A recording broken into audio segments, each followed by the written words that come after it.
Hey guys, welcome. कैसे हो आप सब? तो आज मैं बात करने वाला हूँ 2067 मूवी के बारे में। यस, ये मूवी का नाम है।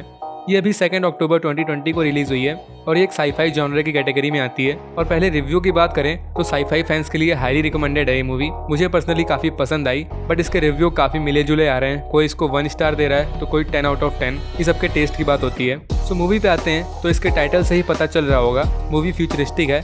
ईयर 2067 में मूवी स्टार्ट होती है और मूवी टाइम ट्रेवल पे बेस्ड है। तो चलिए छोटा सा इंट्रो देखते हुए शुरू करते हैं। And you all just have to sit down, keep calm and listen to मी।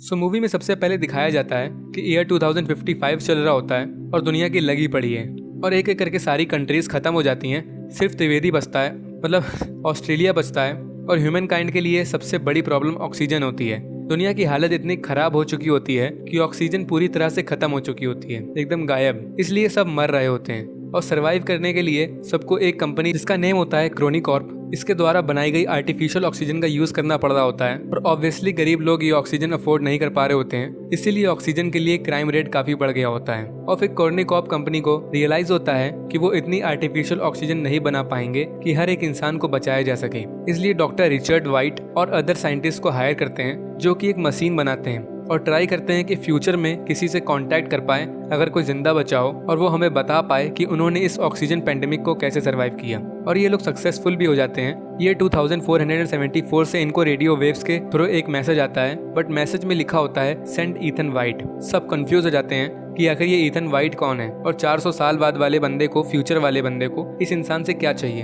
तो ईथन वाइट इन्हीं डॉक्टर रिचर्ड वाइट का 8 साल का लड़का होता है। बट फिर कुछ टाइम बाद डॉक्टर रिचर्ड वाइट मिसिंग हो जाते हैं और ईथन की मॉम का ऑक्सीजन मास्क की वजह से मर्डर हो जाता है। बट ईथन को जूड, एक स्ट्रेंजर होता है, वो इसको बचा लेता है और अब जूड इसकी देखभाल करता है, इसको बड़े भाई की तरह पालता है और फैमिली की तरह इसकी केयर करता है। और ये दोनों बड़े हो जाते हैं और अब ये 2067 होता है और ये दोनों अपनी लाइफ न्यूक्लियर पावर रिएक्टर को सही करने में बिता रहे होते हैं ताकि सिटी में इलेक्ट्रिसिटी और ऑक्सीजन फ्लो होती रहे। ये यहाँ पूरे जोश के साथ काम करते हैं क्योंकि ईथन की एक गर्लफ्रेंड होती है जेंथी, जिससे वो काफी प्यार करता है। बट वो सिक होती है और उसका कोई क्योर नहीं मिल रहा होता है क्योंकि इस प्लेनेट में अब कोई भी पेड़ पौधे नहीं होते। इसलिए ईथन अपने वर्क में काफी मेहनत करता है पैसे कमाने के लिए ताकि वो जेंथी को सारे ऑक्सीजन मास्क प्रोवाइड कर सके। बट फिर एक दिन इन दोनों भाई को उसी कॉर्निकॉर्प कंपनी में बुलाया जाता है और उसकी हेड ईथन को बताती है कि उनको 474 साल आगे फ्यूचर से एक मैसेज रिसीव हुआ है, send Ethan white. I know आप काफी कंफ्यूज हो गए कि ये बात तो काफी पुरानी है, जब ईथन 8 साल का था, बट अभी आगे मैं एक्सप्लेन करूंगा। Back to the story. फिर ये कंपनी की हेड ईथन से बोलती है कि तुमको हम टाइम मशीन से टाइम में आगे भेजेंगे जैसा वहाँ के लोग चाहते हैं और तुम उन लोगों से मिलोगे और पता करोगे कि सर्वाइव कैसे करें इस पेंडेमिक को। बट प्रॉब्लम ये होती है कि साइंटिस्ट बस ईथन को फ्यूचर में भेज सकते हैं, बट वापस आने का रास्ता उसे खुद ढूंढना पड़ेगा। और ऑब्वियसली ईथन डर जाता है और जाने से मना कर देता है क्योंकि उसको जेंथी की फिक्र होती है। बट जूड और जेंथी इसको समझाते हैं कि दुनिया को सेव कर सकते हो तुम। और फिर थोड़ी बहस के बाद ईथन मान जाता है फ्यूचर में जाने के लिए और ये रेडी होता है। और साइंटिस्ट इसको एक AI मशीन देता है, आर्ची, लाइक सिरी और कोर्टाना, और टाइम मशीन का यूज करके ईथन को फ्यूचर में फेंक देते हैं और ये आसमान से वहाँ गिरता है। पर इसको कुछ होता नहीं है इसके सूट की वजह से, लेकिन इसका सूट जल जाता है। और वहाँ ये जंगल में होता है तो ये काफी खुश होता है क्योंकि इसको ऑक्सीजन मिल रही होती है और लगभग 400 साल बाद अर्थ ने अपने आप को वापस हील कर लिया होता है। बट वहाँ लिविंग लाइफ का ईथन को कोई नामो निशान नहीं मिल रहा, ना कोई एनिमल का ना कोई इंसान का। और ईथन का मेन पर्पस फ्यूचर में आने का ये होता है कि इसको अपनी गर्लफ्रेंड की लंग सिकनेस के लिए क्योर ढूंढना होता है। और इसको वहाँ एक स्ट्रेंज चीज दिखती है, इसको एक स्केलेटन पड़ा दिखता है जो कि यही होता है। उसके सूट में इसी का नेम लिखा होता है, ईथन वाइट, और हेड में बुलेट का होल होता है।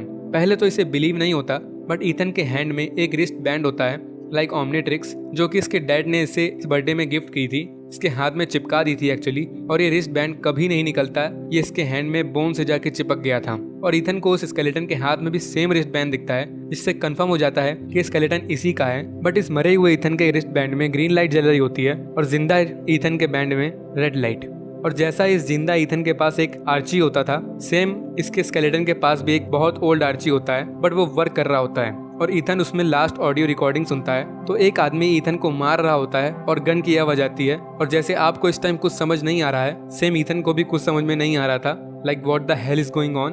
बट और फिर आर्ची की हेल्प से ईथन वहाँ सराउंडिंग में घूमता है और फिर रात में एक बेरी खा लेता है जो कि एक्चुअली एक पॉइजनस बेरी थी और ईथन को बहुत पेन होता है और वो काइंड ऑफ मरने लगता है। बट तभी आसमान से कुछ चमकता हुआ जमीन में गिरता है और एक आदमी आता है जो कि ईथन को मरने से बचा लेता है इसको एंटीडोट देके, और ये आदमी जूड होता है। ये एक्चुअली वही लैब से स्पेशली ईथन को मरने से बचाने के लिए फ्यूचर में आता है और फिर ये दोनों आर्ची की हेल्प से एक बंकर में पहुंचते हैं और बंकर ईथन की आई चेक करके गेट ओपन करता है और ये दोनों अंदर जाते हैं और सिस्टम स्क्रीन में वेलकम ईथन वाइट लिखा होता है और बंकर ईथन के हाथ में लगे रिस्ट बैंड से डीएनए मैच करता है और ये बंकर एक्टिवेट हो जाता है और इसकी रिस्ट बैंड की भी लाइट रेड से ग्रीन हो जाती है। और ये जगह एक्चुअली वही लैब होती है जहाँ पास्ट में इस टाइम मशीन रखी है। और अब इतना तो समझ गए कि ये बंकर सिर्फ ईथन की डीएनए से ही खुलता है, तो फिर वो फ्यूचर में मैसेज किसने भेजा इनको 2067 में। खैर, और जूड टाइम मशीन देख के खुश हो जाता है क्योंकि अब ये पास्ट में मतलब अपने टाइम में वापस जा सकते हैं। और फिर ईथन लैब के ओल्ड लॉग्स चेक करता है जिसमें उसके डैड के होलोग्राफिक रिकॉर्डिंग्स होती हैं उसी दिन की जब इनको ये मैसेज रिसीव हुआ था सेंड ईथन वाइट वाला। और इसके डैड बताते हैं कि हम फ्यूचर में चीजें नहीं भेज सकते क्योंकि पावर सप्लाई की प्रॉब्लम होती है रिसिपिटेंट वाली साइड में जहां अभी ईथन है, इनकी टाइम मशीन में प्रॉब्लम होती है। और तभी 2474 की लैब में 4 घंटे का काउंटडाउन शुरू हो जाता है टाइम मशीन के चालू होने का और इन दोनों को वापस घर जाने का। बट तभी इस सिटी की पावर सप्लाई गायब हो जाती है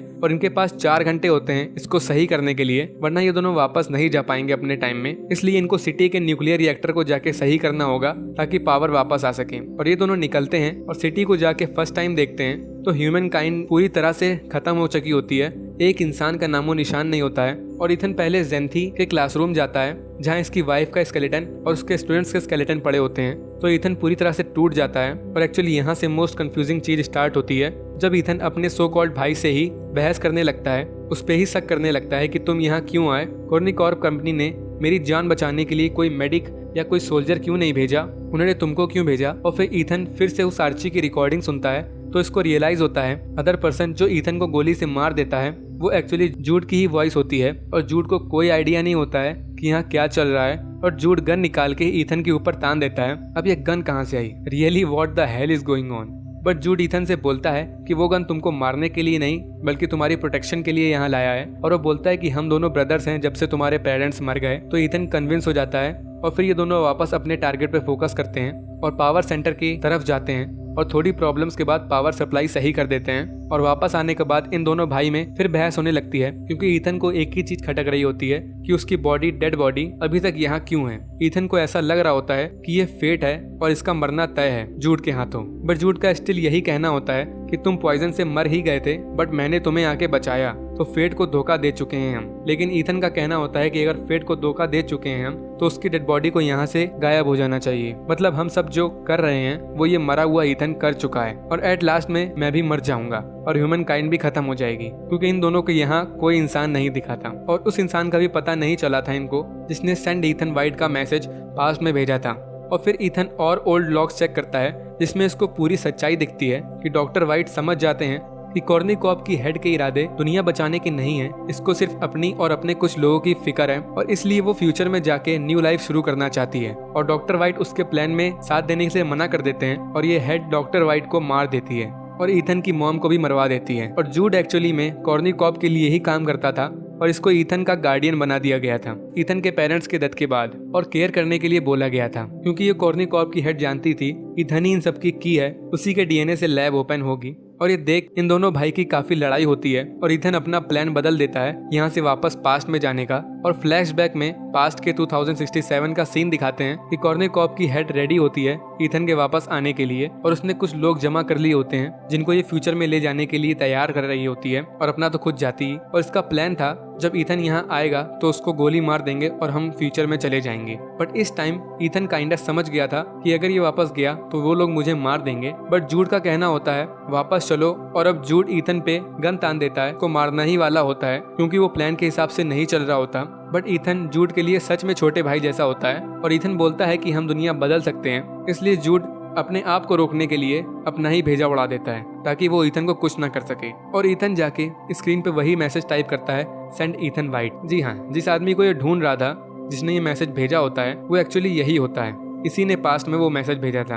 आप सबने डार्क देखी होगी, पास्ट फ्यूचर प्रेजेंट सब कनेक्ट होते हैं और ये अपने आप को वापस अपने टाइम में भेजने की जगह पेड़ पौधे वापस पास्ट में भेज देता है और वो रिकॉर्डिंग भी भेजता है जिसमें ये हेड मिस्टर वाइट को मार रही होती है और अपनी गर्लफ्रेंड के लिए क्योर भी भेजता है और अपना फ्यूचर में अकेला रह जाता है और अपने भाई को बरी करता है। और तब इसे रियलाइज होता है कि यहाँ बटरफ्लाई आ गई है, मतलब लिविंग थिंग, और इसकी डेड बॉडी का स्केलेटन भी अपने आप गायब हो जाता है और ये भाग के उसी जगह जाता है जहाँ पहले सिटी तबाह दिख रही थी, बट अब वहाँ पर एकदम न्यू सिटी होती है और पूरी डेवलप्ड हो चुकी होती है और ये 2474 होता है, तो बहुत ज़्यादा डेवलप हो चुकी होती है और मूवी इसी पॉइंट में ख़त्म हो जाती है। अब मुझे पता है कि बहुत कंफ्यूजन होगी, तो मैं पूरी एंडिंग को शॉर्ट में और रियल फॉर्मेट में क्लियर कर देता हूँ। छोटा इथन और उसके पापा डॉक्टर वाइट, इन दोनों की फादर सन रिलेशनशिप बड़ी अच्छी होती है, बट डॉक्टर वाइट के पास और भी काम होते हैं, लाइक टाइम मशीन बनाने के और फ्यूचर में लोगों से कांटेक्ट करने के, और ये सक्सेस भी हो जाते हैं। बट जब फ्यूचर से इनको फर्स्ट मैसेज आता है कि सेंड इथन वाइट, तो डॉक्टर टेंशन में आ जाते हैं और सबसे पहले जाके अपने बेटे के हाथ में वो रिस्ट बैंड चिपका देते हैं ताकि यही उस लैब को एक्टिवेट कर सके।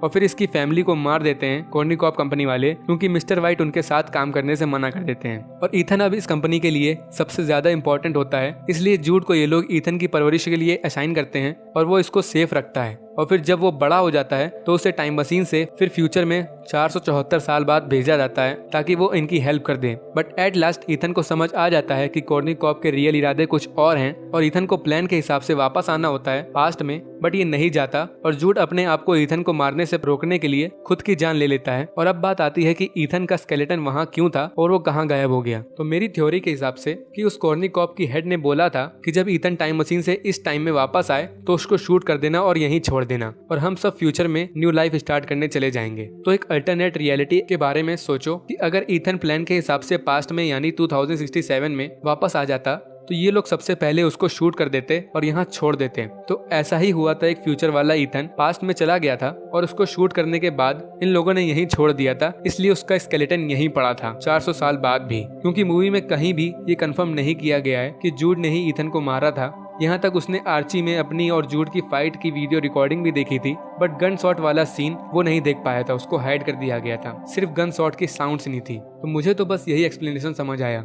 लेकिन अब बात की अगर ऐसा हुआ था तो ये सब लोग कॉर्निकॉप वाले फ्यूचर में आ गए होंगे, बट इनका तो यहाँ कोई नामो निशान नहीं मिला, तो शायद ये लोग यहाँ आके भी सेटल नहीं हो पाए, मतलब जीना नहीं सीख पाए, और या फिर ये टाइम मशीन से यहाँ कभी आ ही नहीं पाए। और देन मूवी की एंडिंग में इथन खुद पास्ट में जाने की बजाय पेड़ पौधे और प्रूफ भेज देता है, जिसकी वजह से वहाँ के लोग कॉर्निकॉप की हेड को मुजरिम बना लेते हैं। और अब मेन इविल पर्सन तो चली गई होती है और बाकी जो समझदार लोग होते हैं उन्होंने उन पेड़ पौधों से जो इथन ने इन्हें भेजे थे उनसे और नया पेड़ बनाए होंगे और ऑक्सीजन की प्रॉब्लम को दूर कर लिया होगा। और इसीलिए लास्ट में इथन का स्केलेटन गायब हो जाता है, क्योंकि जब वो पास्ट में गया ही नहीं तो उसको शूट नहीं किया गया और इसीलिए उसका स्केलेटन नहीं था वहाँ। और पूरी सिटी एकदम से डेवलप हो गई थी, कॉस 2067 से 2475 हो गया था, तो ऑब्वियसली टेक्नोलॉजी और ह्यूमैनिटी बहुत ज्यादा डेवलप कर गई होगी। और मेन पॉइंट कि आखिर वो मैसेज फ्यूचर से इथन ने पास्ट में क्यों भेजा था, तो ये भी सिंपल है, क्योंकि वो जानता था वो जिसको ढूंढने फ्यूचर में आया था, जिसने ये मैसेज भेजा था, वो ये खुद ही था। तो अगर ये पास्ट में मैसेज ना भेजता तो ये सब होता ही ना जो अभी ये हो रहा है। और पास्ट प्रेजेंट फ्यूचर सब कनेक्ट होते हैं तो कोई और ही अल्टरनेट रियलिटी क्रिएट हो जाती, इसीलिए इसको वो मैसेज भेजना ही पड़ा। फाइनली खत्म। सो गाइस, आई होप कि आपको सब समझ आ गया होगा। कमेंट करके बताना कैसी वीडियो लगी, एंड इस वीडियो के लिए इतना ही। पसंद आई तो लाइक कर देना एंड शेयर कर देना, एंड सपोर्ट के लिए प्लीज सब्सक्राइब कर देना। सो सी यू सून, बाय बाय।